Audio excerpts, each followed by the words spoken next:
PPO income करो, commission नाओ और साथ में अगर मिल गया तो it's a big opportunity. Next হচ্ছে যে যারা এই ফেব্রুয়ারি মার্চের মধ্যে star all star and above pin নতুন পিনে আসবেন তাদের জন্য আমি জানি ভাইটাল বিন্দ্রা আমি তো আসবো ইয়েস না এরকম চলছে কি ভাইটাল কারা কারা আছে হ্যাঁ मन में लड्डू फूटा সো আপনাদের জন্য অপরচুনিটি রয়েছে। সো ডুয়ার্সের ট্যুর ডিজাইন করা হচ্ছে একটা ওয়ান নাইট ট্যুর এবং খুব ভালো লাগবে দেখবেন এই ট্যুরগুলো আপনারা হয়তো অনেক পিকনিকে গেছেন ফ্যামিলির সাথে গেছেন কিন্তু আমাদের আরসিবি যারা যারা এই ট্যুরগুলোতে গেছেন তারা যত শর্টেস্ট টাইম আছে আমি এখন ইন্টারভিউ নিয়ে নিতাম আপনারা ওদের সাথে কথা বলে দেখতে পারেন এটা একদম সামথিং ডিফারেন্ট মানে আপনাকে এইটুকু গ্যারান্টি দিচ্ছি যে আবার শৈশবে নিয়ে চলে আসবো ওখানে এত আনন্দ হয় এখানে রাইট।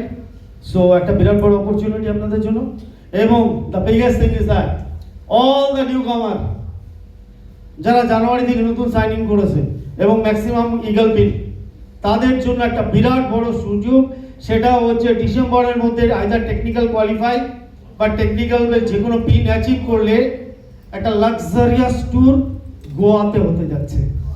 সো কারা টার্গেট নিচ্ছে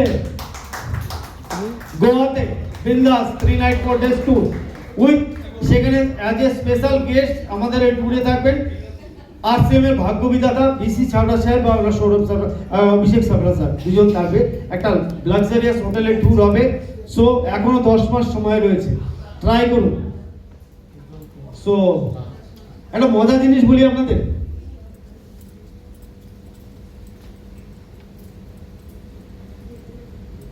আমরা যা চিন্তা করি সেটা হয় এখন যারা যারা চিন্তা করছে আমার হবে না ইউ আর রাইট আর যারা যারা চিন্তা করছে আমি তো করে দেখাবো রাইট। সো আমরা যা চিন্তা করি ইয়েস দেখে নেবেন এটা আমার কথা নয় মিলিয়ে নেবেন তাই না আমরা যা চিন্তা করি তাই হয়। আজকে যারা যারা চিন্তা করেছে যে আজকে মিটিং এ আসবো তারা এসছে কিনা আর যারা হাজার বলছে আসতেই হবে ও তো মনে হয় না হাজার বল 10 কথায় কি বলতো না এক কথায় খেলাম না কেন আসবে না বলার পরেও আসবে না জোর করে আরে এই দেশটাই এরকম কষ্ট পেয়ে কিচ্ছু লাভ নাই যেই দেশে পোলিওর টিকা খাওয়ার জন্য অমিতাভ বচ্চনকে অ্যাড দিতে হয় সেই দেশে বড়লোক পালাবো বিশ্বাসই হয় না তাদের সময় লাগে কিন্তু লেগে থাকতে হবে সরকারের মতো right. Thank you very much. So hopeful যে আমাদের আজকে জার্নি মোটামুটি ঠিকই খুব একটা সময় 1 মিনিট আগেই শেষ করেছি আমি। সো খুব ভালো লাগলো আপনাদের সাথে থেকে আপনারা উৎসাহ নিয়ে একজনও উঠেনি একবারের জন্য জোরদার হাততালি হতেই পারে I really salute you all মানে বাধা কিয়া তো বাধা নিভাকে দিয়া। সো এই জার্নিতে আমার কোনো কথা যদি আপনাদের খারাপ লেগে থাকে আপনাদের মনে কষ্ট পেয়ে থাকেন আমাকে মাফ করে দেবেন। আমার উদ্দেশ্য আপনাদের কষ্ট দেওয়া ছোট করা একদমই নয় আপনারা সবাই সফল হন। ছোটবেলায় যখন পড়াশোনা করতে খুব স্ট্রাগল করে বড় হয়েছে তো অনেক জীবনের চ্যালেঞ্জ কি বলবো আর। তো ছোটবেলায় মা একটা কবিতা আমার সামনে বলতেন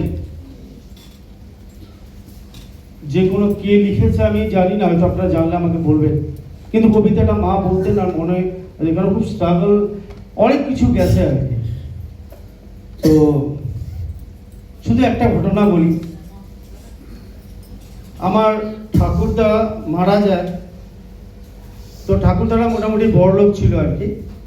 তো দিদিমা ঠাকুরদার অনেক সোনা গয়না ছিল যেটা ভাগ হয়েছে যেটাতে আমাকে দেওয়া হয় না ডিপ্রাইভ করা হয়েছে কারণ আমার বাবা বেঁচে ছিলেন না। তো ওখানে বসে আছে শ্রাদ্ধের পরে সবাই বসে আছে তখন আমি হোপফুল ক্লাস 6 বা 7-এ পড়ি। তো সব কাকাতো ভাই জ্যাঠাতো ভাই ওরা বসছে সবাই কথা মধ্যে ও ডাক্তার হবে ও ইঞ্জিনিয়ার হবে ও তো প্রফেসর হবে সবাই বলছে আমিও ওখানে বসেছিলাম। ওরা কেউ বললো না আমি কি হব। তো ওখান থেকে শেষ হওয়ার পরে আমি মাকে এসে কাঁদতে কাঁদতে বললাম যে মা জানো ওখানে বলছে লালটুদা এটা হবে ওই চিন্টু এটা হবে, বা দীপুদা এটা হবে, আমি কি হব কেউ কিছু বলেনি। মা আশীর্বাদ করেছিল এবং ঠাকুমা বলেছিল আমি তোকে আশীর্বাদ করছি। তো মা তারপরে থেকে কবিতাটা বলতেন, আমাদের দেশে হবে সেই ছেলে কবে, কথায় না বড় হয়ে কাজে বড় হবে, মুখে হাসি বুকে বল তেজে ভরা মন, মানুষ হইতে হবে এই যাপন। তো মা বলতেন তুই একটা মানুষের মতন মানুষ, যাতে লোকের জন্য কাজ করতে পারে। তো আই থ্যাংক আশিস সেই অপরচুনিটি দিয়েছে এবং সেই আশাটা রেখে আজ আমার এখানে বক্তব্য শেষ করলাম। জয় CM, all the best, thank you very much. Over to Sanjit Singh Sharma.